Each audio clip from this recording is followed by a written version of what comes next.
Hello, friends. In the early hours of the 4th of November, 1914, a British vessel named Endurance fought its way across storm-torn seas, cutting through waves like a tiny piece of defiance heading toward the most mysterious and unforgiving continent on Earth, Antarctica. On board were 28 men. Their leader was the legendary explorer, Sir Ernest Shackleton, a man who dreamed of doing the impossible, walking across the entire continent of Antarctica, from one edge to the other in an age without smartphones, GPS, or modern survival gear. Only sheer grit, courage, and the icy breath of the unknown lay before them. Shackleton planned to reach the Weddell Sea, land on the coast, and cross the frozen desert on foot, trekking 2,900 kilometers of deadly ice storms and minus 50 degrees Celsius winds. If everything worked perfectly, it would take 120 days, but nothing went perfectly. And how terribly this mission would fall apart was something no one could have imagined.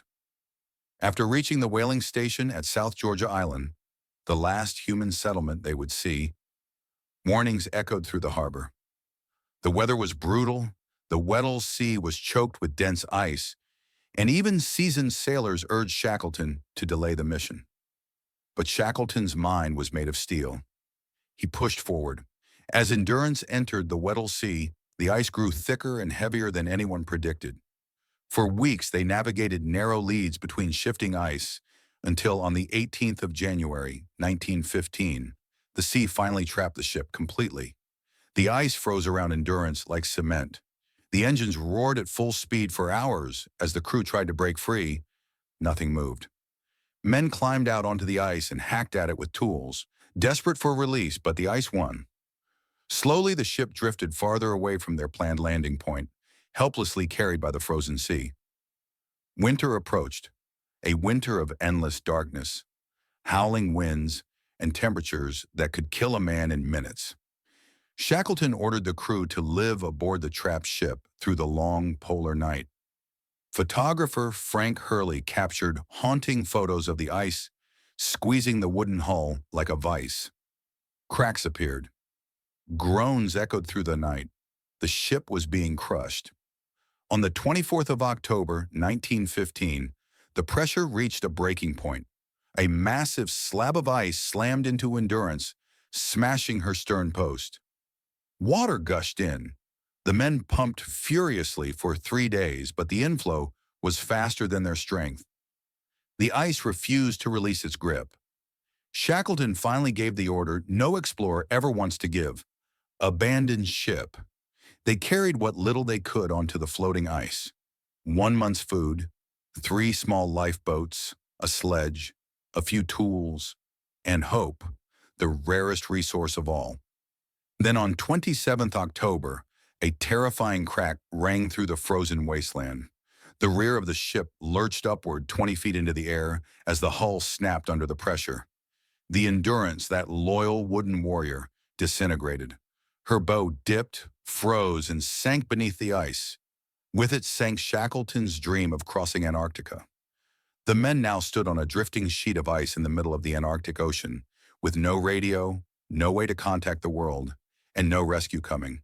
They had not seen another human being in more than a year. It was just them, the wind and the cold.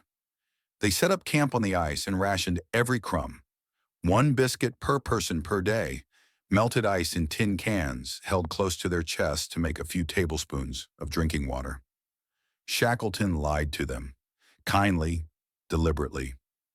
"There's enough food, lads," he said, even when there wasn't, because he knew the greatest danger was not hunger nor cold. It was losing hope. He planned to reach Pullet Island, 550 kilometers away, where old rescue supplies had been hidden years earlier. Supplies Shackleton himself had arranged, but pulling their 1-ton boats over the slushy summer ice was nearly impossible. After hours of back-breaking labor, they had moved only a single mile. They camped again and prayed the drifting ice would take them closer to land. Weeks passed. The ship sank fully out of sight. The ice carried them farther east, away from any salvation. Food dwindled so brutally that the men had to kill their puppies. They hunted seals and penguins to stay alive. The ice beneath them creaked day and night, reminding them that at any moment their world could split apart.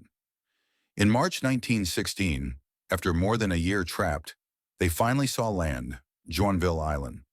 But it was unreachable, blocked by impassable ice.